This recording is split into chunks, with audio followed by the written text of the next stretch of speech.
That was fun. Congratulations. We've asked all our main speakers to participate in this morning's Ask It Basket session.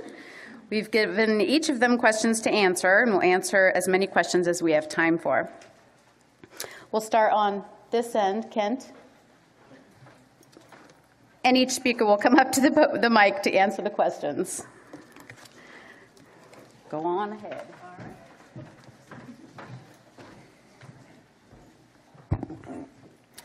The question is, why is the General Service Board spending our spiritual seventh tradition contributions on litigation in the pursuit of property, basically the 1939 printer's copy of the manuscript? So there's for those of you who don't understand that question, let me explain. The printer's copy is what Bill and all the people got to make all their notes on the final edition, editing of the manuscript before it went to printing the first edition. It was it's probably the main thing that if General Service owned it, it would probably be the most appropriate, but it ended up in the hands of a private individual. And so right now, there's this, how did it end up in somebody's private collection who's selling this valuable entity that should be in AA archives? And so the challenge has been, how do we reclaim such an important piece of our literature, of our history? There's a book out there that's, I believe the title is Where It All Began. So Where It All Began is a photocopy or a reproduced copy of that printer's copy of the manuscript. So it is already out there in the public, so anybody who wants to see what I'm talking about, you can buy it from Amazon. So the problem ended up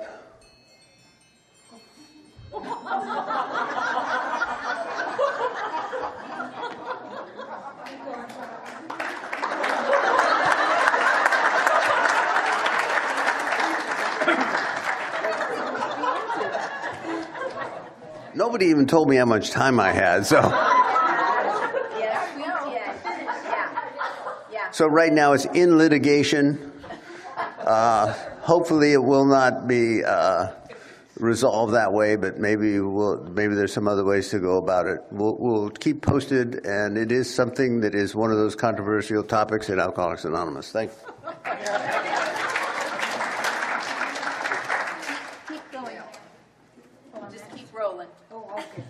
Big wheels keep on rolling. All right.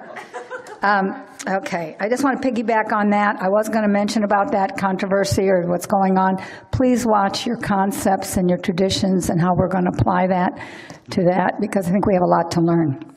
Okay. My question is, when I go online to research AA history, how do I know what sites offer truth or offer myth? That is a good question. And there is no good answer. Fake news, fake AA news. You know what, of course, the more developed you are and the more reading you do, you can develop a sense of it. I have a question that I ask even when I meet people. Is that an I person or a we person?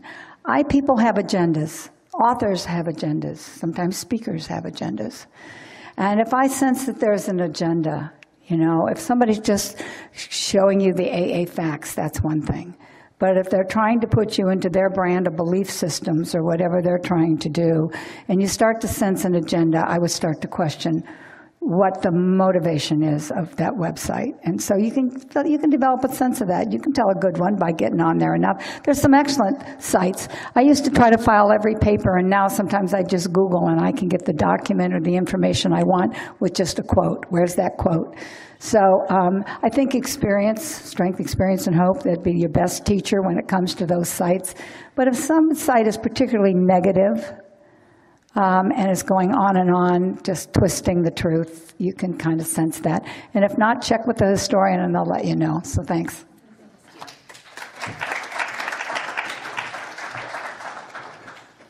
Bob Darrow, I'm an alcoholic. That may be the humblest talk Ken ever gave. This is a good question. I'm sure there's people in this room that know more about the information. It says California has designated Alcoholics Anonymous as a religion.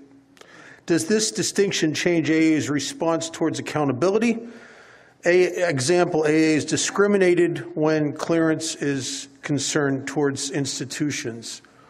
I remember the case vaguely. There's people here who probably know more about the details. A gentleman who was in prison, in order to get early release and parole, he had to go into a facility that because he had an alcohol problem, it was designated by the system, and it was a facility where they practiced the 12 steps. It was a 12-step recovery house that took people out of prison.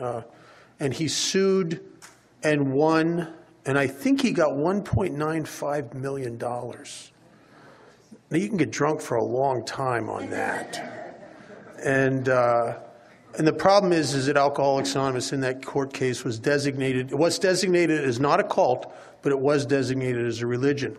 And consequently, because of the current politically correct interpretation of the Constitution, which I need to go back and reread, I think somehow it's come from freedom of religion to freedom from religion.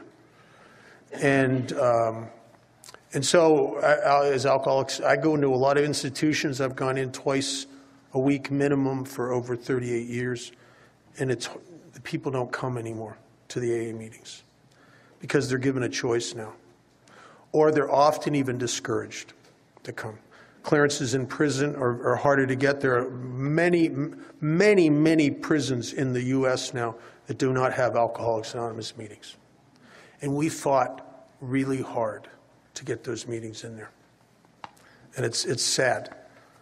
And I know people that are sober, like Tom Ivestar, that are sober as a result of meetings going into the prisons. But it's a sign. Alcoholics Anonymous is a microcosm of everything that goes on in our culture, in our society. And unfortunately, we're in the most litigious era on the planet.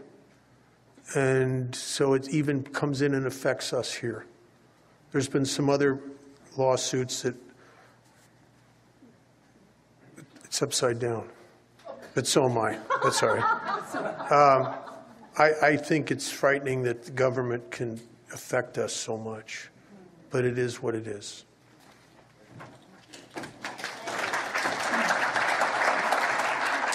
Hi, everybody. Debbie Davis, alcoholic. How do you deal with nosy relationship questions in AA? So I had a prior marriage before Kent, and most of my life is a completely open book. I'm happy to share my experience, my mistakes, my goof-ups, and my successes. I'm happy to share that because relationships are just a part of our life. But I also had to discern when it was just a curiosity seeker or someone who really was interested or whatever, because the end of my first marriage came as the result of an affair and so on and so forth. But I also had to take a really good look at my part in that marriage and my involvement.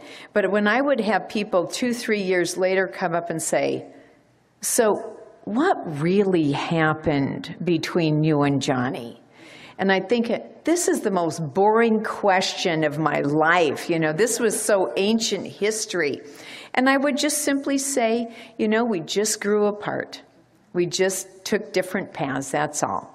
And so that's how I deal with nosy questions. Thank you.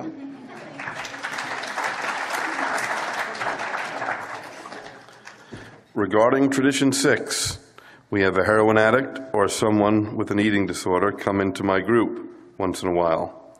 Did I understand correctly that it does not break tradition to give the non-alcoholic a meeting directory from a different 12-step fellowship? No, you understand exactly what I said on Friday night, but let me just make a clarification in my minute and a half remaining. If this was an AA meeting group, and just pretend there was one table in the back, not 6, and that was our literature table, there would only be AA literature on that literature table. Now, but it is perfectly responsible for group members to keep other 12-step directories in their car, or in the little chairman's package, where there's usually a little, every home group has some kind of old folder or notebook or whatever, to have something in there for the common ones, whether it's OA or NA or Al-Anon. There is nothing wrong with helping people. The big book encourages us to help those about us, whether alcoholic or not. Wrong would be if you had another fellowship's meeting directory on the AA literature table. That would be confusing, as Bob talked about, to the newcomers, where it's already confusing enough to understand what is AA and what is not. But helping people is perfectly okay, and we're not book burners in Alcoholics Anonymous. So thank you.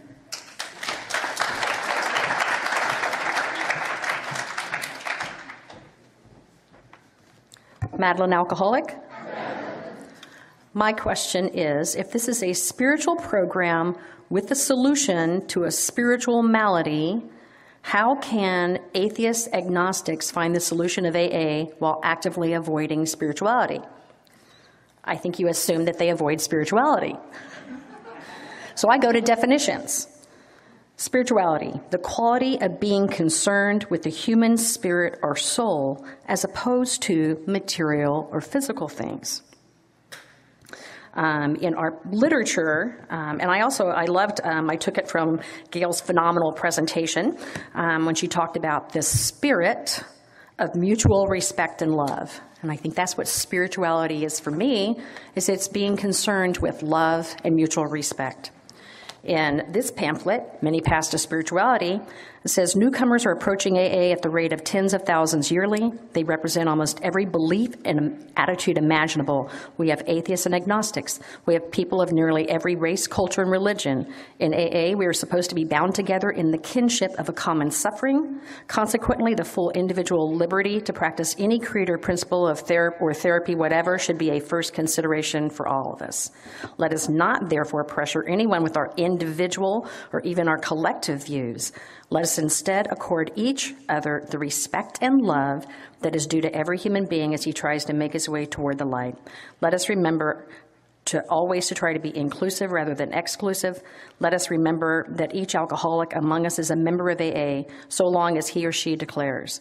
And for me, when I think about the spirit, which is the first part of spirituality, I think about something that you don't touch, feel, or you just feel something. And so Bill wrote about in AA Comes of Age about substituting good for God, because the Buddha said, we believe in a lot of gods. And I always start my day with asking my spirit to help me be a force for good. And so when we think about spirituality, we limit ourselves by trying to put definitions and restrictions and try to codify something. And spirituality is something that you feel within the room and the universe around you. So to think that an atheist or agnostic doesn't think about how to be loving, caring, is a misnomer.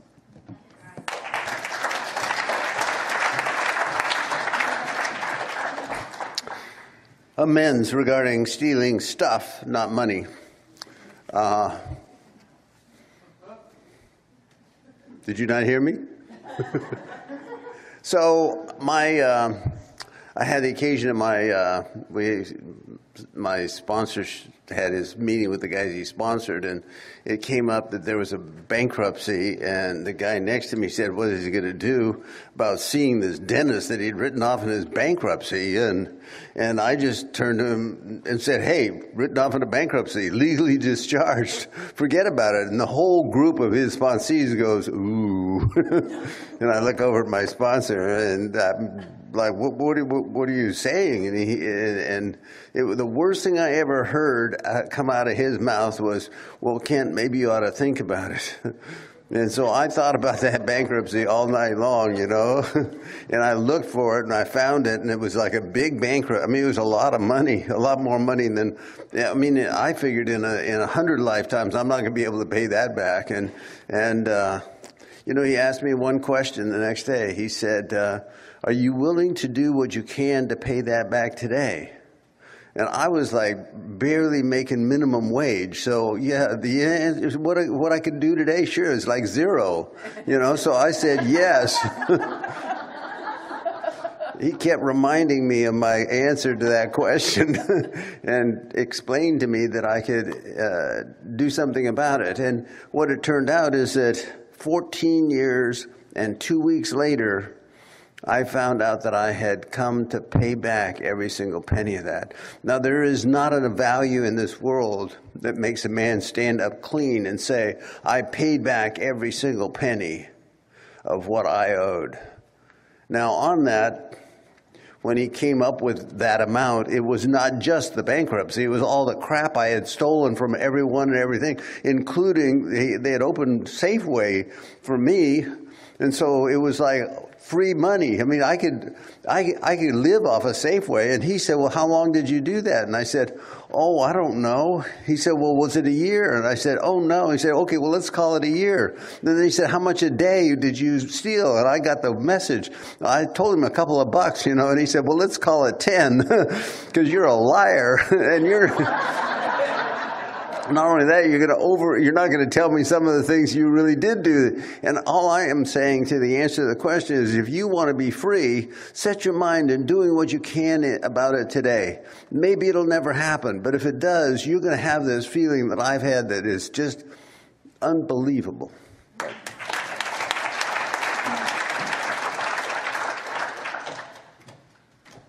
Bob's still an alcoholic. The driver of the treatment center bus who works for the treatment center and gets paid to bring the newcomers in also shares and even chairs the meetings, as he is also an alcoholic AA member. Isn't that two hats at the same time? Well, that's an expression I haven't heard since probably 1980 or 82. The two hatters.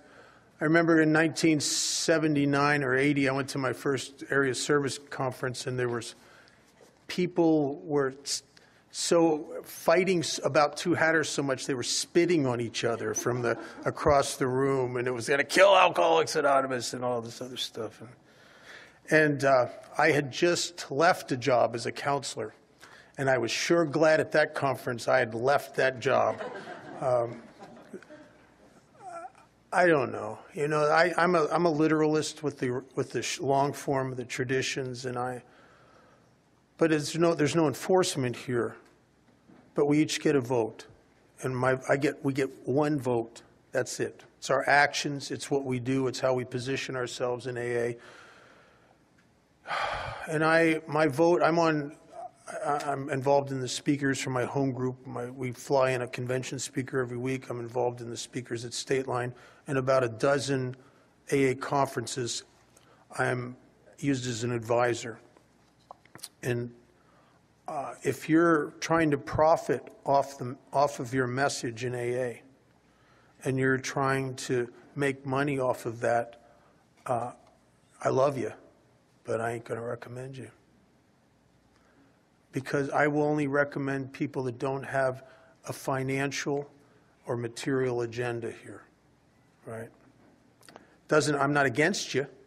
Tom, one of my favorite guys to talk to used to say, we stand for something. We must stand for something, but we must never stand against anything.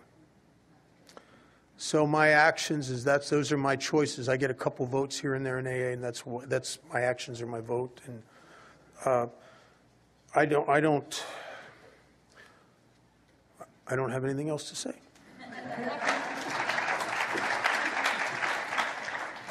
Last year at this conference, Don L. gave a wonderful talk on the home group. It helped me to see that I may attend any meeting I like, but that my home group is the one I take pride in and ownership even. How would you suggest choosing a home group that is right for me? I think everybody in this panel believes the power, the strength, and of the home group. And I certainly do too. I've lived in 4 different parts of the country. I've had 4 different home groups. And they had some common things involved. First of all, they were a 3-legacy group. They had representation in intergroup and general service. They had a strong sponsorship or newcomer ethic.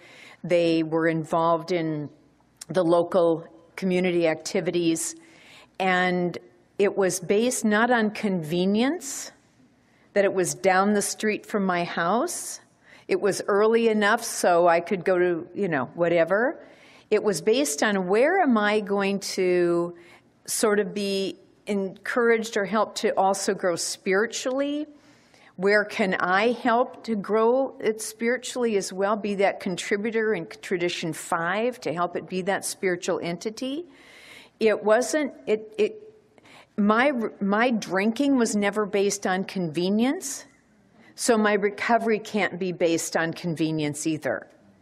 I drive 30, 40 minutes one way to my home group. For some people, that's like, gee, that is close because they live in a really remote community. But I do that because I know every Monday night it's an event for me. I'm invested in that home group. Now, I've been to many meetings that are really nice, but there wasn't a heartbeat. Walk in and nobody says hello. I work it. I mean, I try to say hello to people and work that room, and it's, hi, I'm Debbie. Hello. And they walk off. And okay, well, I'll try the next guy, or I'll hang out at the coffee pot. I want to be at a group that has a strong heartbeat, a strong message, and is really a part of Alcoholics Anonymous. Thank you.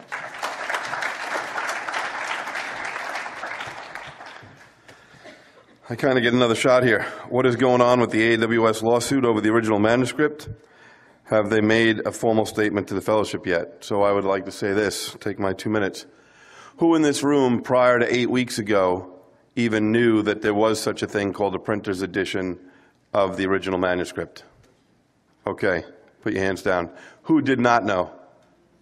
Okay, so that means 90% of the people in this room, an inanimate idol, had nothing to do with you getting sober.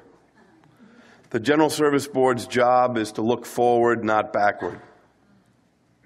I will honestly tell you, I am not happy about this. Up until April 29th this year, I was the chair of AWS. We are a fellowship that takes 2 years to add 2 sentences to a conference-approved pamphlet. In less than 27 days, 21 people decided to start a lawsuit. Now, I was also the chair of AWS during the Mendez lawsuit, but we were defending that. We didn't start it. I do not think the General Service Board owes anybody in this room an explanation over their legal strategy. That's private between them and their lawyer. But what they do owe you is the spiritual reasons they decided to ignore a warranty. I'm going to quote Concept 3. It's the most important words there about the right of decision that gets us into trouble every single time at GSO. If you look at the problems in the last 30 years, the ones that have caused big schisms, it is not the issue. It is the process with which the issue was handled. When the process is not an AA process, it doesn't matter what side is right or wrong, it never goes well. And that is because of this sentence. The right of decision should never be made an excuse for failure to render proper reports of all significant actions taken. It ought never be used as a reason for constantly exceeding authority, nor as an excuse for persistently failing to consult those who are entitled to be consulted before such decisions are made. I'll stop, but I'll ask you to do this. Look at what they filed publicly.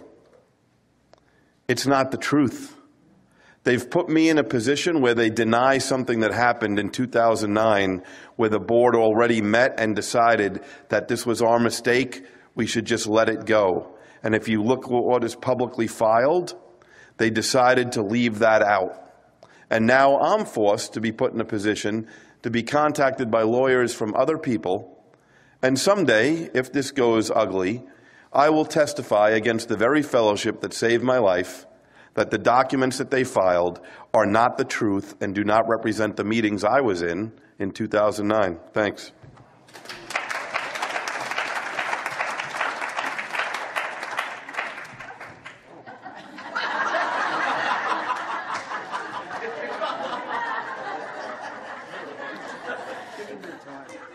What's the easiest way to break up with your sponsor? Wink, wink, nod, nod. I don't think it should be easy. I don't ever take sponsorship lightly, either way, whether I'm sponsoring someone or you're my sponsor. And I can tell you from my own personal experience, it was having to, well, first of all, I have a sponsor, but I have a lot of people that I trust to tell me the truth in Alcoholics Anonymous. And I hope you do too. I hope you don't hang on to one person with a death grip. I hope you have developed those relationships where you have a village of people that you know have your back and love you enough to tell you the truth. And I can tell you when I began to have that struggle of a sponsor who was no longer coming to AA, more and more drifting away, more and more bashing Alcoholics Anonymous about how it didn't work, that I knew where I had to go, and I knew I had people that I needed to talk to and how that was going to and what I needed to do. So for me, there's no easy way, but I need to always check my motives if I'm looking at changing in sponsorship.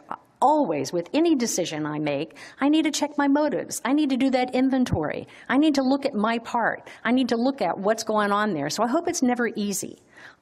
I never judge when someone wants to change if they decide they want someone other than me for a sponsor. I always tell them how much I love them and I hope we'll always be friends, because that's what we are here. We walk shoulder to shoulder. And I never want to have hard feelings because someone found someone that works better for them. That's not my business, that's their business. But when it comes to my decision to change sponsorship, I hope I have really, really looked at that, and I hope I have thought about what my motives are, what I need to do, and how I need to do it. And their response to that is not my business either. I just know that I need to make sure I have someone that I know knows all of me and that I can be accountable to.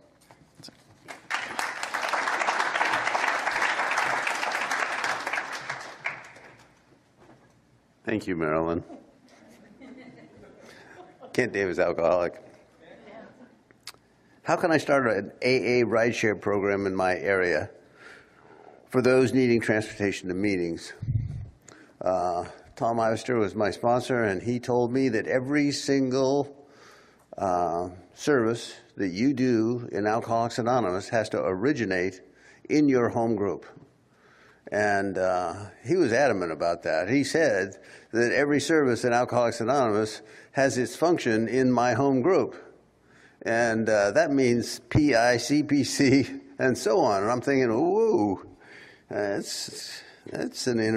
wasn't my home group at the time. And as a result of that, we do have a group that I belong to now that has all those functions, including what we call our accessibility committee. Our accessibility committee was formed because we had a couple members who couldn't make it to our meeting. So we were trying to come up with a way to either get them transported to the meeting or get a meeting to them or video it back and forth or whatever it is. And included in that is the ability to handle those. We have Mitch here tonight. He picks up one of the guys. It's like that's just part of what my home group does, and I hope that your home group can form that kind of a committee.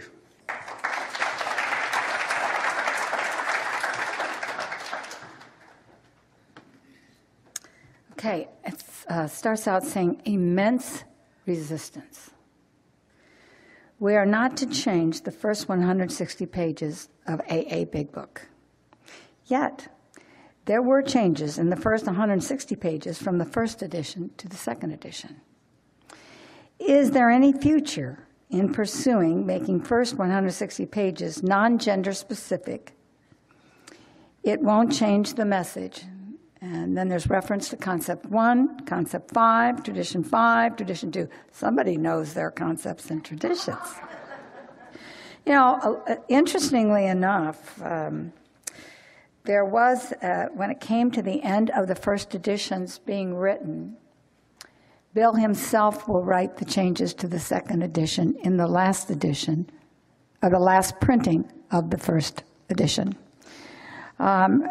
At this point where we're at with the Big Book, when it becomes the need gets presented to the conference for another Big Book, and it gets on the agenda and gets voted in, then I imagine there is a possibility that there would be changes made based on, I would think, the group conscience.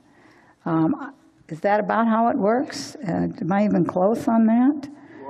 Right? I mean, my little structure doesn't deal with this, okay? But the whole thing we've talked about this whole weekend is the process whereby the groups, when it comes time for that fourth edition, go to their delegate, have something put on the agenda, the process begins, and consciousness begins with that process. So in consciousness, that's not to say there is a lot of resistance to the changes. We all know that.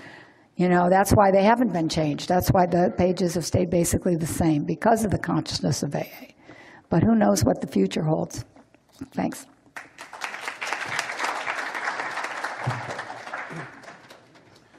If I've never been to jail or prison, can I still do a panel?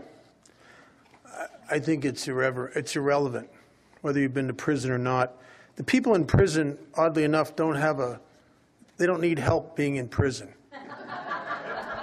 They need help being in AA. And they got prison down pat. They're good at that. But they don't have sobriety down pat. And it doesn't matter. But Northern and Southern California H&I is probably the strongest and most organized and most well-funded in the world. You go to other areas, it's not like that. They scrambling to fill spots. And there is a lack of structure in H&I, PI, and CPC. I've gone out to institutions and I've gone on PI panels and things that are just horrific for me because they're just sending bodies, uneducated, uninformed bodies that share things to professionals and to share and to inmates that are just horrific to me. They have no respect for AA or the traditions. I've been in prison meetings where somebody comes in on a panel and they just want to out-bad the convicts. And I understand. They're scared.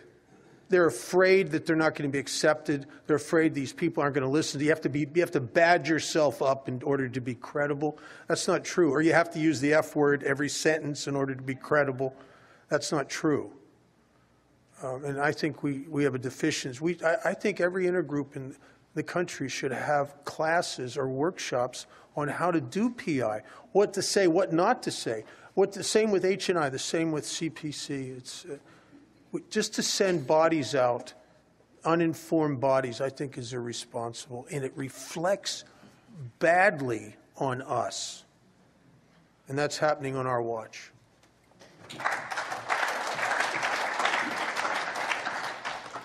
What is the AA opinion of seat saving? Well, first of all, there is no AA opinion, but I'll give you mine.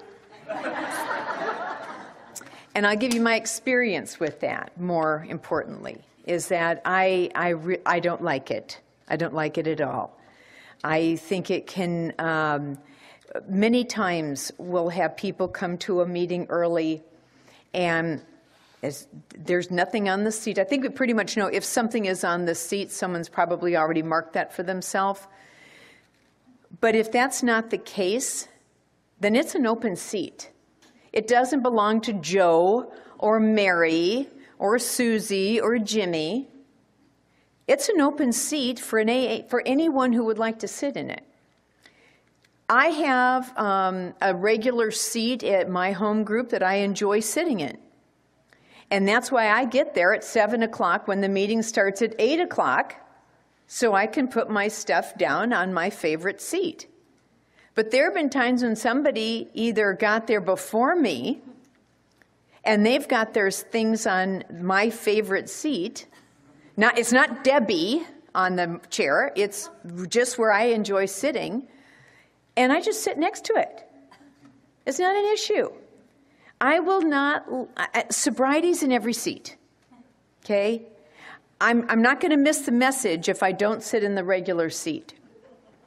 Now, there's some comfort in when you walk into your home group and you see everybody's in their favorite seats. I'll call it favorite seats, not their seat. Yeah, there's a comfort to that. But that is not going to be a serenity breaker for me. And if that is, then I've put myself in some kind of elevated guru ownership position that is not mine to take.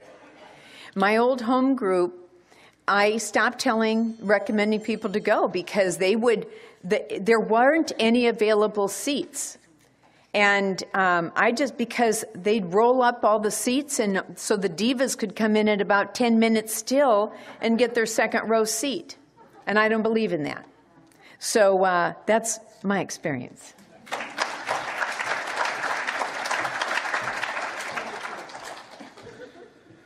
I am an alcoholic who also has a narcotic and gambling addiction. When I identify myself with more than one problem in an AA meeting, it implies duality of more of purpose.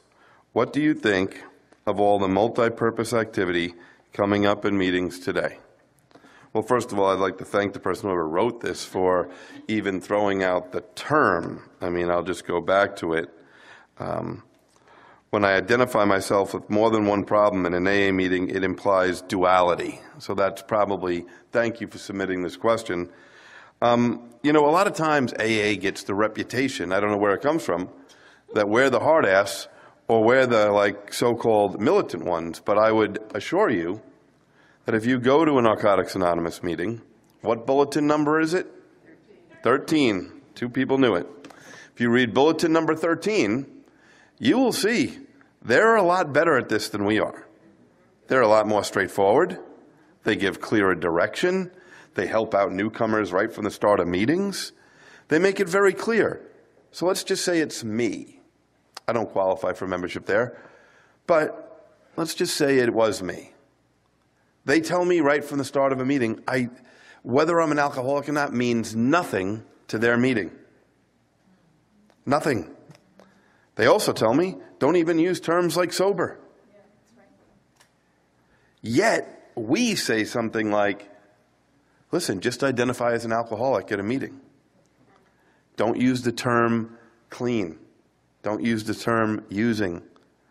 We talk about being sober. We get like accused of being the hard asses. But NA has done a much better job at this than we have. And I'll tell you why. Because they're concerned about the newcomer who may only be an addict. They're not worried about somebody because they don't want somebody sitting in one of their meetings thinking, well, do I have to be an alcoholic and an addict to belong here? The same way for us. If we have a new alcoholic in the room or somebody who doesn't even know if they're one but is willing to at least say they have a problem with drinking and they have a desire to stop, if everybody that introduces themselves is an alcoholic and something else and they're just an alcoholic, and I'll end my final couple of seconds with my story. I came into AA as a teenager. I got sober when I was 23.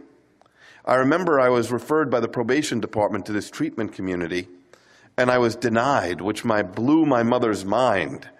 She was like, they won't take you? Who do they take? Like, she couldn't believe it. But you know why I got rejected? Because I didn't have a drug history.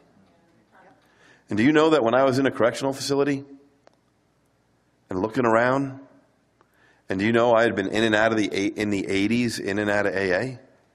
And I used to always say to myself, well, I don't do drugs. I'm not as bad as everyone else.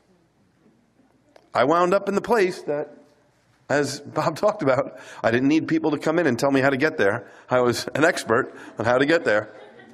But we need to remember that there are people who come into AA who are only alcoholic. They have a right to hear messages that it doesn't matter what else you are. Our meetings should be focused towards alcoholism. Thank you.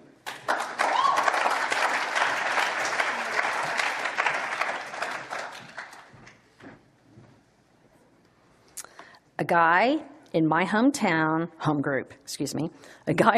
group wants to start a meeting that focuses on alcoholism and addiction. How would you suggest doing that? I wouldn't. But we have a primary purpose. We have a requirement for membership. And so in order to be an AA meeting, we have those parameters. We have those spiritual principles about who we are and what we do and who's here. I can tell you that it does occasionally come up. When I was a delegate, we always say there are no AA police, but if you try to name your group something that is inappropriate, they will contact the delegate and go talk to these people. And I had a guy who wanted to call his group Christians in Recovery, or Christians in AA.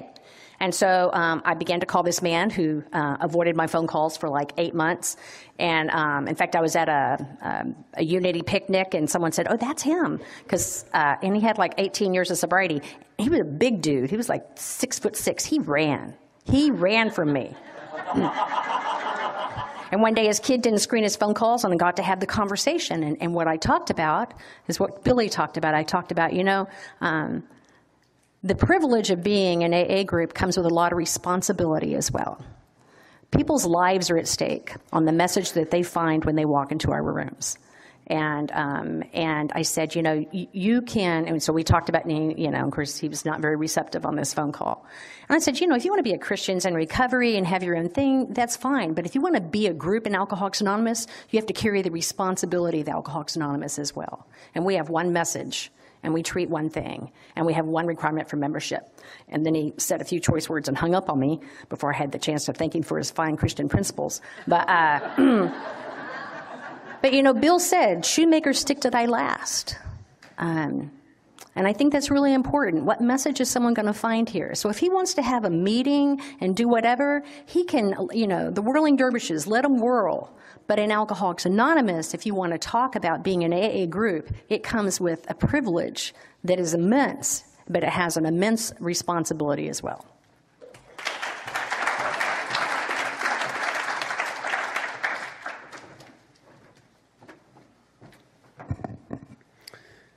I wasn't going to answer this question, but what was your best experience at this conference? Gary, are you here? Stand up, Gary. I want to embarrass Gary because Gary's 2 years sober. Gary came up to me at the break and told me that he was looking for a service sponsor, that he has been through the steps, and this has turned him on. I want you to know that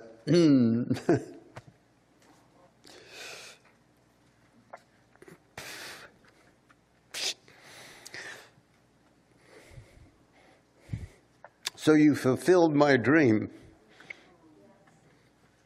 My objective would be to have a conference on traditions and concepts that would attract people who are 2 to 5 years sober, who may have been sober long enough to get through the steps and have a sponsor, but have no clue what else there is.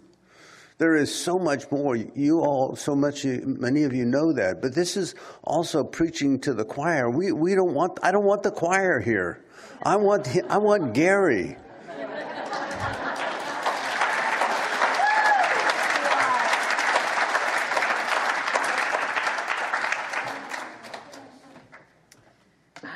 Beautiful. Okay, our group has a policy of calling newcomers to invite them to AA events and tell them what is happening at meetings. I think that has become too aggressive.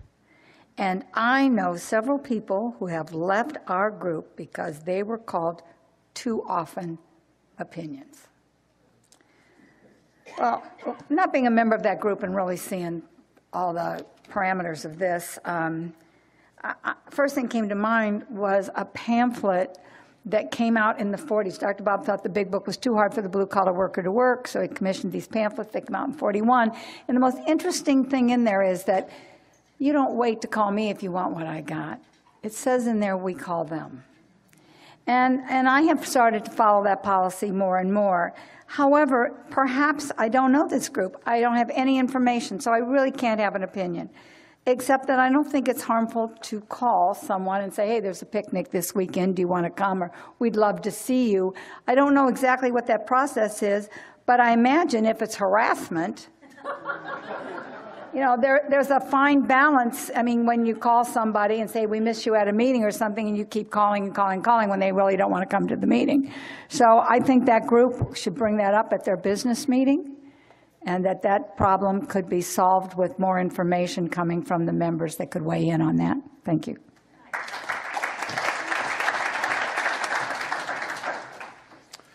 How can AA as a whole be more loving and accepting of people who drink again? Because there is so much shame and fear of being judged, thus some don't come back feeling rejected. I relapsed for over a half dozen years, about almost 7 years. And I got to tell you, all the shame and judgment that I found in Alcoholics Anonymous, I brought it there. It was never, I imagined, because I know what people are thinking at all times, and I imagined that you were doing that, but you weren't. You never were. The reality of your actions is you were always very kind and loving to me, and I see that today. But I had a lot, I remember feeling, God, I'd be like, I'm in a group that I've been at and I finally had over the third. I just had to stop raising my hand, and now I got to raise it again. And I felt like everybody, you know what I felt like? Back there, they'd make you stand up if you're new. Would you stand up? Give us your name. Here's what it felt like to me. Now, this wasn't reality, but it felt like you were saying, well, that loser Bob stand up so we can take a look at him and feel better about ourselves, you know? And now that wasn't going on, but it kind of felt that way to me because I am hyper self-conscious, hyper. I had a conversation. I just saw a guy come back into AA who a couple years ago I had a conversation with. He quit. He quit AA. Gave up his commitments, quit. And he said, I'm never coming back to AA again. I said, yeah, I think you will. He said, you don't hear me. I am never coming back to Alcoholics Anonymous again. I said, yeah, if you live, you'll be back. He said, you don't understand. I'm never coming back.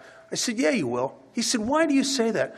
I said, because when you burn your life to the ground and your minister and your therapist and your family and your friends won't have anything to do with you, it's the only place you can come that wouldn't be accepted. It really is the last house of the block. So if you live, we'll get you again.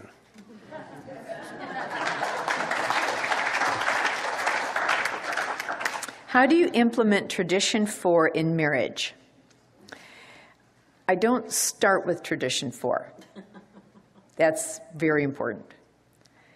I start with, tradition 4. I was thinking step 4. Okay, sorry about, let's re-switch that. Autonomy. Okay, so I love movies, really love movies, and Kent loves walking. And you can't do them at the same time, okay? So I find that I take opportunities, maybe it's during the week or when I'm traveling, to do movies. When he first started walking for the breast cancer, which is 15 years now, he's doing that, he's getting in training, and you have to get in shape for something as arduous as a 40-mile walk over a day and a half. And so he would work Monday through Thursday, he'd train Friday, he'd train Saturday, and he was with sponsees on Sunday. So that kind of left zero time for any time for us to hang out, which will never be a quantity thing, but it has to be a focus quality. And so after about a month or two of this, we don't really quite know how this is going to lead. Never been in this spot before. And I just said, because now it is affecting the relationship, I said, I know that you're training for your walk, but it's starting to affect us and not having any time together. And I wonder if you could take that into consideration as you plan your walking schedule. And with me on the travel thing, it's about, keeping him in the loop of when I'm traveling. I don't realize that I don't keep him in the loop. I think when he reads some of the emails that he kind of maybe picks it up, but I don't guess that he is all the time. So I have more of a responsibility to communicate better, and that's how I apply tradition 4. Thank you.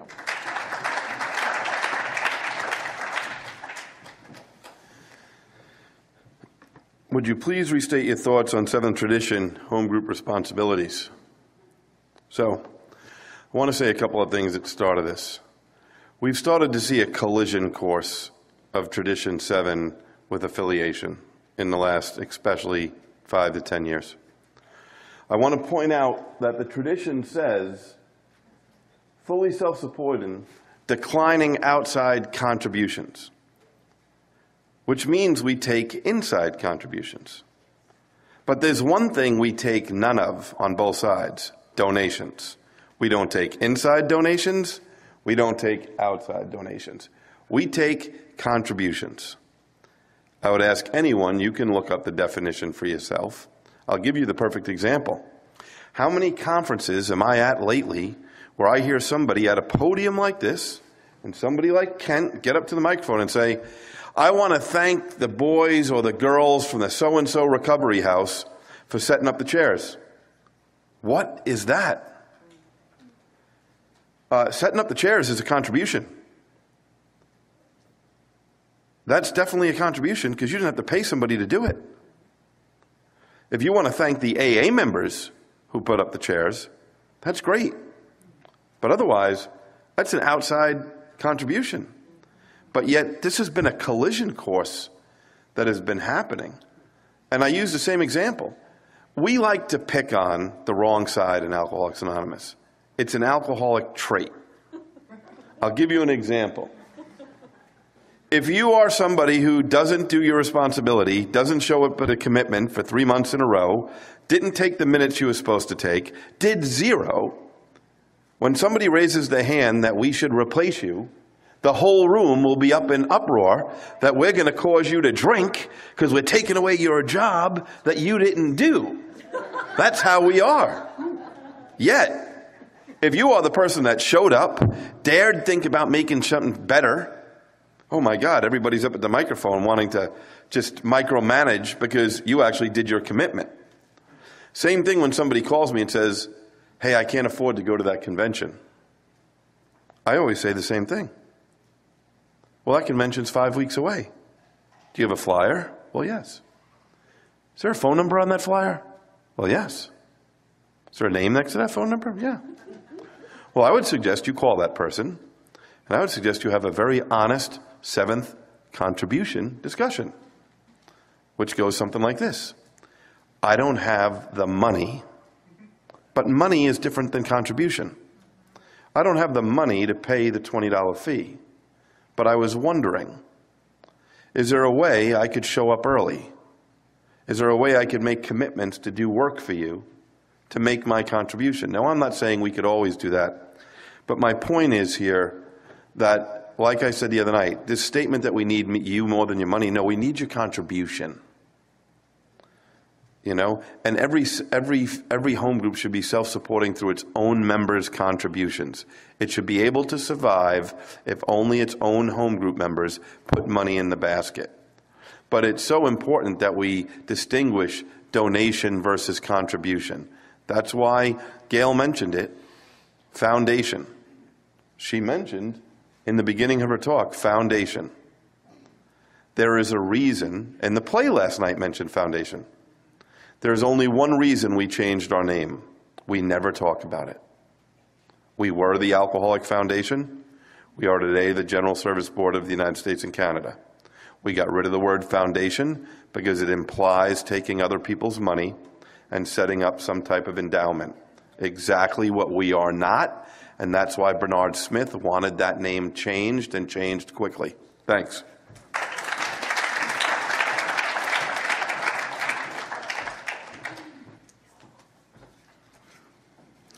Before I go any further, I want to say that this has been such an incredible weekend with such a wonderful content and the whole program, and the committee has done a tremendous job, and I just want to take an opportunity to thank them for a great weekend.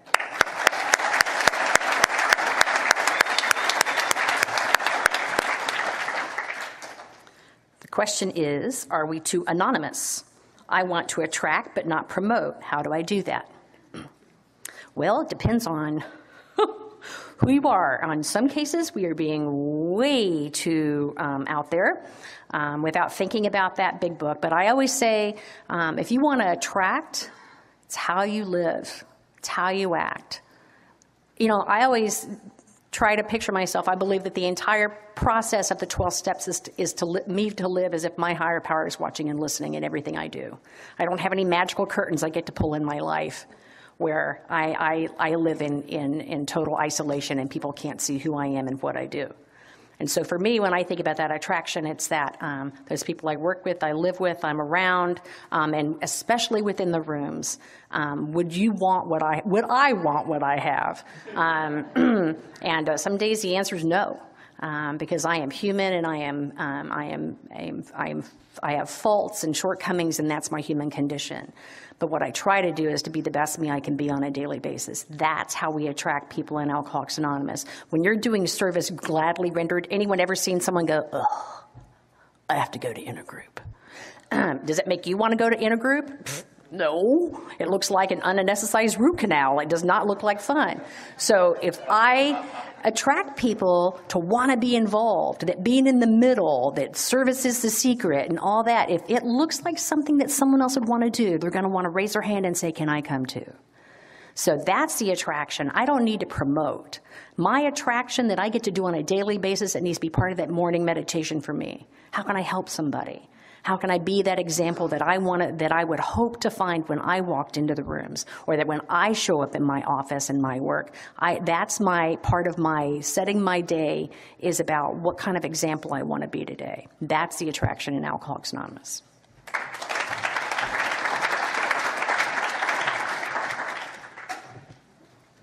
The question is, how can we keep this conference going? So I will task all of you with a thought. How can you think, what can you do, what can you think of to suggest how we attract more people like Gary? I want you to take a serious moment and maybe fill out a card and put it in the suggestion box, or get a hold of me by email or something like that. It's really, I have to talk about Billy's contribution, not his donation, his contribution. Because Billy suggested, well, why don't we have like a newcomer big book study on Friday night instead of what it was. Was that correct on the use of that word? Anyway, thanks for that difference. So if you have some kind of idea, someone else suggested, well, if you bring a sponsee, the sponsee gets half off, or who knows, what we want to do is try and attract those people who have been through the steps and have yet to be exposed to a way of life that most of you have that enthusiasm for. How do we get more of those people here? So if you can fill in that questionnaire, put a suggestion in the questionnaire box, send me an email, reply to whatever emails you've got from the conference, I don't care what, it would be greatly appreciated. We are going to meet about 15 minutes after the conference closes. If you would like to come and participate in that and be a part of next year's conference, I encourage anyone and all of you to join in that. If you have suggestions you want to bring to that lessons learned, we call it, it will be 15 minutes after the close of the conference in the back corner. Thank you. For how long? It's going to be a 30-minute meeting, so we'll make it quick. Thank you.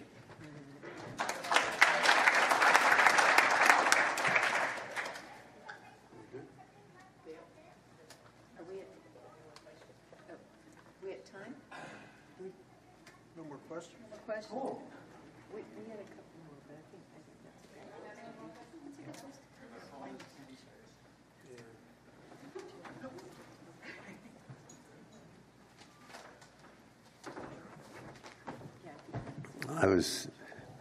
I have a minority opinion. I was just given direction. I love it. It's a good life. Thank you very much. I do want to thank all the presenters and the speakers. It was an incredible, let's give them a hand. Thank you so much to everybody who participated.